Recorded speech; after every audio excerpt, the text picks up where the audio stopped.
A silver shape drifted where the ocean forgets to breathe. It was 3 in the morning, a ribbon of stars above and a black mirror of water below. And in that quiet, the world's rules briefly loosened. What looked like a research patrol was not a routine mission. It was a carefully timed message, a calibrated act meant to be seen and felt in the halls of power rather than on a battlefield. By the time anyone noticed, choices would already be compressed into minutes, and in minutes, decisions become destiny. The vessel beneath the waves was no ordinary submarine. Built to project strategic influence, it carried the kind of power that changes calculations at the highest levels. Inside its pressure-tight hull, crews moved like shadows. And in a sealed magazine, 6 missiles waited. Missiles designed to cross oceans without asking for permission. The captain read the encrypted lines, the kind of orders that rearrange maps. This was not a test. It was intended as a message that could not be ignored. The quiet above the water hid the most dangerous kind of noise: intent. When a strike is designed to send a message, the shape of that message matters more than the number attached to it. The missiles aboard could deliver concentrated violence with terrifying efficiency. But numbers alone don't explain the point. The point was proximity.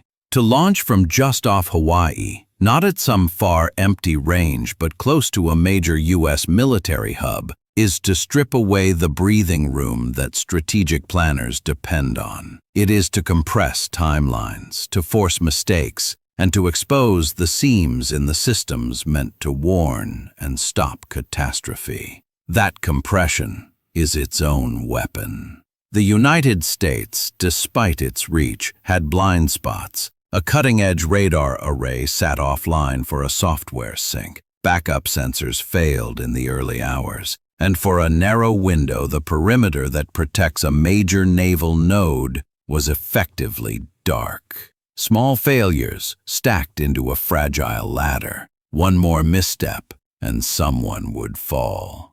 Petty officer watch screens flickered with an echo that could have been interference, routine, something to ignore, until it wasn't. Decisions at the edge of detection are terrible because they must come without full knowledge. They are exactly when human judgment matters most, and they are exactly when human judgment is most likely to be overwhelmed. Then, the water broke. Cold masses of titanium and electronics were expelled from the ocean and became streaks of light. A submarine launch is a violent act of geometry. Tubes, pressure, and speed aligning to punch a hole through the sky. The missiles climbed on trajectories calculated to minimize warning and to overwhelm defenses. Some interceptors rose to meet them. Some were defeated. 2 warheads found their way through to hardpoints at a logistics hub. Fuel and infrastructure are the modern arteries of a base. Strike them, and the system will bleed. Explosions do what laws cannot. They convert planning into ruins and force the rest of the world to watch how quickly fragile systems can crumble. Immediate aftermath is measured in sensory overload. Heat where there should be cool shade. A column of smoke like a new landmark on the horizon. The sound of windows and expectations shattering at once. Medical facilities shift from routine to crisis. Numbers, casualties, injured, cost, try to translate human havoc into tidy data, but they never capture the living, sudden absence of a future. The damage to operations can be more insidious than the human toll. When fuel supplies go, flights stop, ships delay, logistics unravel, and the ability to sustain presence in a theater is suddenly uncertain. That strategic ambiguity was the point. A single, precise act can change an opponent's calculus, not just by what it kills, but by what it makes impossible. A response was not rhetorical. It had to be immediate and tangible. Deterrence depends on perceived resolve. Within the arc of a few hours, orders moved like thunder from the Situation Room to a carrier deck. Aircraft that normally defend were repurposed into predators. Electronic warfare assets flooded the electromagnetic environment. Jammers turned sensors into blind canvases, while strike aircraft became the surgical extensions of policy. The target chosen was no accident. A naval bastion that houses strategic platforms and the symbolic heart of a fleet. To neutralize those capabilities at their source is to attempt to restore balance in the bluntest terms. Eliminate the threat where it sleeps, and in doing so send a counter-message that speaks in steel. The raid itself was a study in layered complexity. First came the denial of the enemy's senses, then the precision that follows when visibility is controlled. Long-range missiles and standoff munitions sought hardened points, dry docks, fuel caches, weapon magazines. The intent was not indiscriminate destruction so much as to remove the enemy's ability to use what remained useful. Secondary explosions, torpedoes, fuel stores, munitions, turned contained strikes into cascading conflagrations.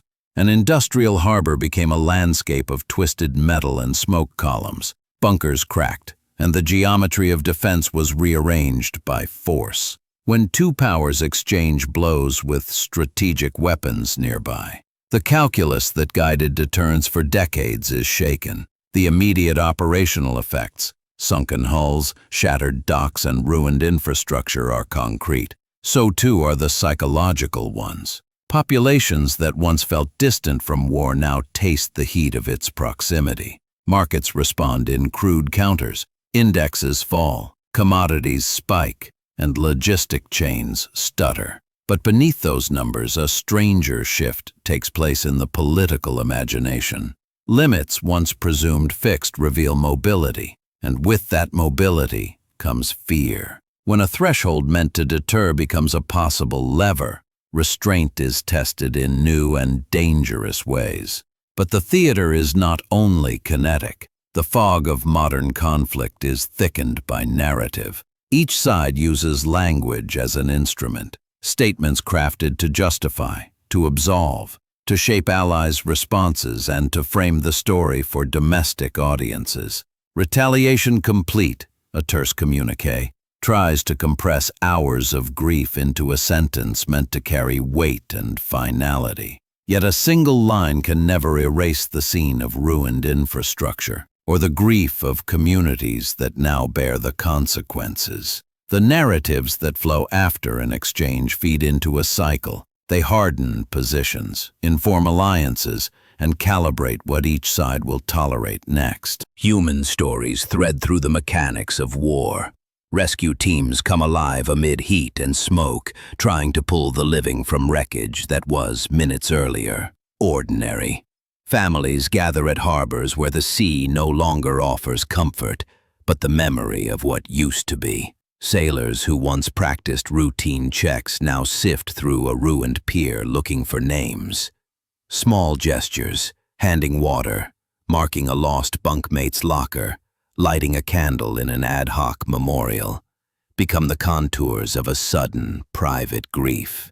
These are the places where statistics meet the messy, impossible reality of loss, and they are the clearest indicators of all that happened beyond strategy and headlines. If anything in such a scenario approximates irony, it is how quickly the instruments of trade and life falter. Shipping lanes constrict, not necessarily because ships cannot navigate, but because the risk calculus of insurers and logistics managers changes. Ports that once hummed become tentative. A global supply system that runs on tight margins is vulnerable to local disruptions. A strike on a critical node propagates through factory floors and grocery shelves alike. The effects rip outward until even the distant feel the tremor. Economies wobble, and a quiet, human anxiety threads through daily routines. Will the next shipment arrive on time? Will flights resume? Will energy prices spike? Decision makers, suddenly thrust into crisis, must weigh punishment against escalation. Retaliation can restore deterrence, but it also risks broadening the scope of conflict. Negotiation can prevent further bloodshed, but it may be read as weakness. In those cramped rooms where minutes are heavy with consequence, leaders test their own edges. How much risk to accept for the sake of a measured response? How much force to use to rebuild safety without igniting a fire the world cannot contain? There is no formula that reliably prevents error. There is only judgment under pressure, and that is always imperfect. And so a lesson emerges from this imagined arc. Modern war can begin in a blind minute.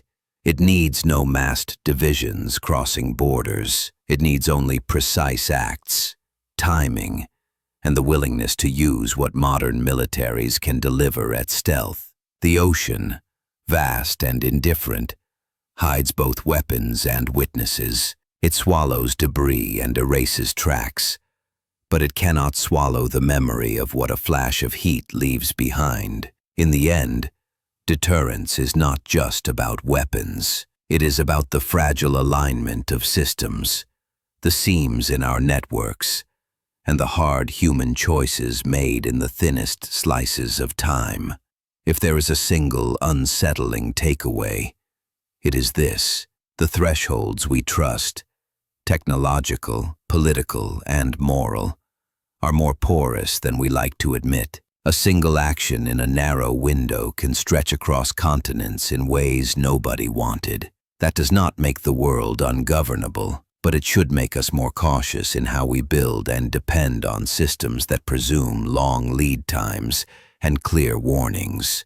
In a theater where minutes matter and silence can hide intent, robustness means redundancy, clarity, and the humility to know that no system is perfect. What would you do if you were in the room when the clock crossed zero? How should nations balance decisive action with the risk of spiraling? Comment below with your analysis. The best discussions help us see angles we missed and prepare for a future where silence is no longer a guarantee of safety.